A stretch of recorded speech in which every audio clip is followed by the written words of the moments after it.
Hey, everybody. I'm glad that you're here and participating with me in this story. Today, we're going to talk about the Old Testament character Jacob, who wrestled with God. Only this time, we're going to tell it from the point of view of Jesus. So, follow along with me.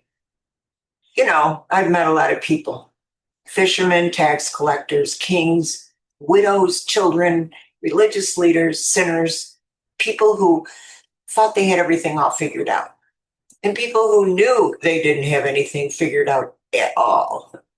But every once in a while, I meet someone whose story makes me smile, someone whose story makes me shake my head, someone whose story makes me say, "Oh, Jacob." Well, Jacob, now there's a man. If you've never read the story, let me tell you something. Jacob was complicated. Jacob was ambitious. Jacob was clever. Jacob was persistent, and Jacob was also a survivor. And Jacob was a little bit of a schemer too, actually, a lot of a schemer. He was the kind of guy who, if you were playing cards with him, you better keep one eye on your cards and one eye on Jacob. He was always looking for the angle, always looking for the advantage, always trying to get ahead. And yet, I loved him, because I knew something Jacob didn't know yet. I knew what he would become. Well, Jacob, he was born grabbing. You see, when Jacob and Esau were born, Jacob came out holding onto Esau's heel. Even his mother must have looked at him and thought, well, this one's going to be interesting.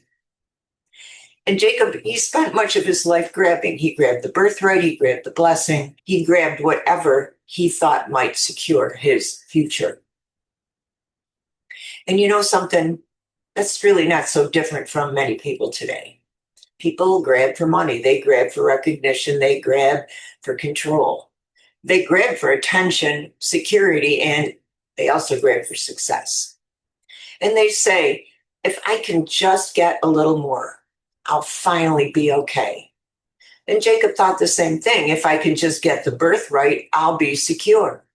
If I can just get the blessing, I'll be somebody. If I could just get ahead, I'll finally be safe.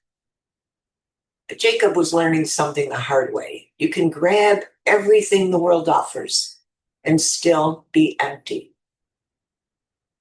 Well, eventually Jacob had to run because his brother Esau was angry. I mean, really angry. So Jacob headed out. He was leaving home, leaving his family, leaving everything familiar. And Jacob probably thought, well, I've made a mess of this. Have you ever had that thought? Well, I've made a mess of this. Maybe you didn't say it out loud. Maybe you just thought it. Maybe you were sitting in your car, maybe lying awake at night, maybe staring at the ceiling. I've made a mess of this. We've all been there. You know, Jacob knew that feeling too, but here's what Jacob didn't know.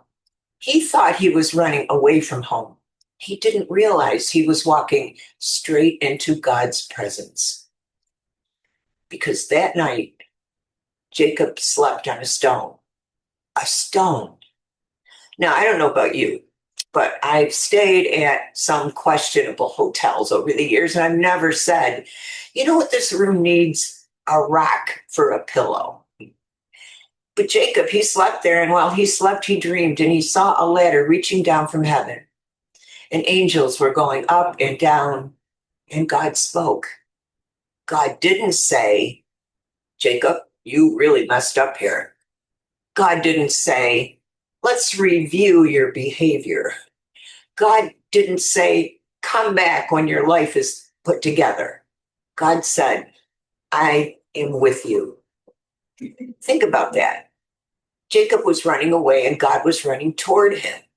Jacob eventually arrived at his uncle Laban's house, and Jacob probably thought, finally, I've met somebody who can teach me how to get ahead. Oh, Jacob, you have no idea what's coming, because Laban, he was a schemer too.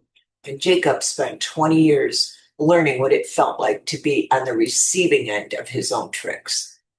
Jacob had deceived others. Now he was deceived. Jacob had manipulated others. Now he was manipulated. And slowly, painfully, Jacob began to understand. Sometimes life teaches us lessons we wouldn't have chosen for ourselves. But God can use even those lessons. Well, 20 years passed. Jacob worked, he waited, he struggled, he built a family, he built a future. And somewhere along the way, the man who had once grabbed everything began learning how to endure. He was becoming different, not perfect, but different. And that's how grace often works. It doesn't always change us overnight. Sometimes God changes us slowly. One disappointment at a time, one lesson at a time, one prayer at a time, one failure at a time, one moment of surrender at a time. Well, eventually Jacob knew he had to go home, but there was one problem: Esau. Jacob, he hadn't seen his brother in 20 years, and Jacob was terrified.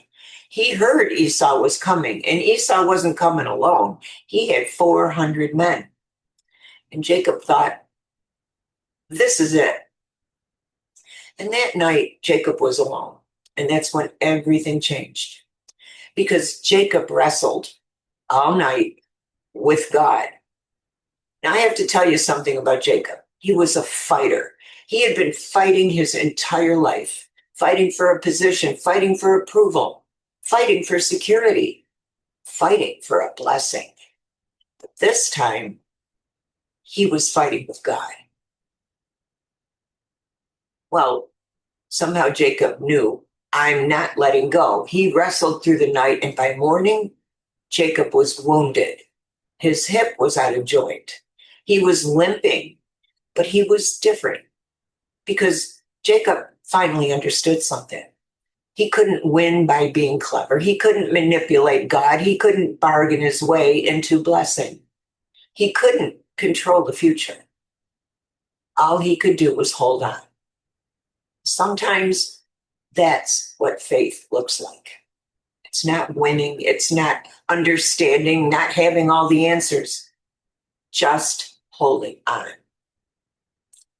Well, maybe somebody knows what that feels like out there. You've prayed, you've cried, you've questioned, you've wondered where God is. And you may feel like you're wrestling with God. But let me tell you something about that night. Jacob thought he was holding on to God. But the truth was, God was holding on to Jacob. And God has been holding on to you too. Well, Jacob had spent his entire life to get a blessing. Now he received one, but not the way he expected. God gave him a new name, Israel. The old Jacob was not the final Jacob. And that's important because sometimes people think their worst moment gets to define them forever, but it doesn't. Your failure isn't your final one. It isn't your final name. Your divorce isn't your final name. Your addiction is not your final name. Your mistake isn't your final name. And your past isn't your final name. Then came the moment Jacob had feared for 20 years, Esau. And Jacob saw his brother coming and he expected revenge. He expected anger. He expected punishment. Instead, Esau ran toward him and hugged him. Now, Jacob had spent 20 years imagining the worst, and God had been preparing a completely different story. And isn't that just like us? We lie awake worrying about conversations that haven't even happened yet. We imagine disasters that never come. We rehearse arguments in our heads. We prepare our defense. And sometimes God says, you don't need the speech. Just go home. Well, Jacob, he continued his journey. His family grew, his children grew, his responsibilities grew. And Jacob, he still made mistakes because grace doesn't make us, instantly perfect. Jacob had difficult children, complicated relationships, pain, loss, fear. There were still chapters in his life that hurt. But God remained faithful. And eventually Jacob would travel again, and this time to Egypt. And he would see his son Joseph again, a son he thought he had lost forever. And Jacob would discover that God had been working even in the years when Jacob couldn't see anything happening. That's one of the hardest lessons of faith. Sometimes God is working when we see nothing. Sometimes God is writing a chapter while we are convinced the story has ended. So why am I telling you Jacob's story? Because Jacob isn't just Jacob. Jacob is us. Jacob is every person who has tried to control life. Jacob is every person who has made mistakes. Jacob is every person who has run away. Jacob is every person who has wondered, can God really use someone like me? My answer is yes. Yes, God can use you, not because you're perfect, not because you never failed, not because you always made the right decisions, but because grace is bigger than your mistakes. Jacob spent much of his life trying to grab the blessing, but eventually he discovered something a whole lot better. The blessing wasn't something he could grab. It was something he could receive. Well, I've always loved that story because Jacob's greatest transformation didn't happen when he became successful. It didn't happen when he became wealthy. It didn't happen when he built his family. It happened when he finally stopped trying to control everything and surrendered. Well, that night at the river, Jacob walked away limping. But I think he walked away freer than he'd ever been. He'd had a wound, but he also had a blessing. He had a limp, but he had a new name. He had scars, but he also had grace. And maybe that's the message someone needs to hear today. You may have a wound, you may have a past, you may have a story you wish you could rewrite. You may have made choices you regret. You may be wrestling with God right now, but don't mistake the wound for the end of the story. God can bless you in the very place where you were broken. Jacob spent his life trying to get ahead of God, and eventually he learned to walk with God. And that's what I want for you. Not a perfect life, a faithful one. Not a life without wounds, a life where your wounds become reminders of grace. Not a life where you control everything, a life where you trust me. Because I know the road ahead. I knew Jacob's road. I know yours too. And just as I walked with Jacob, I will walk with you. So stop running, stop grabbing, stop trying to prove that you're enough. Stop believing your past gets the final word. Come, walk with me, because the God who met Jacob beside the river is still meeting people today. And maybe, just maybe, he's standing right beside you now. And if you're wondering whether he can really use someone like you, let me introduce you to Jacob, because if God could use Jacob, there's hope for all of us. Amen. Thanks for joining me today. Hope to see you on the next round. Bye for now.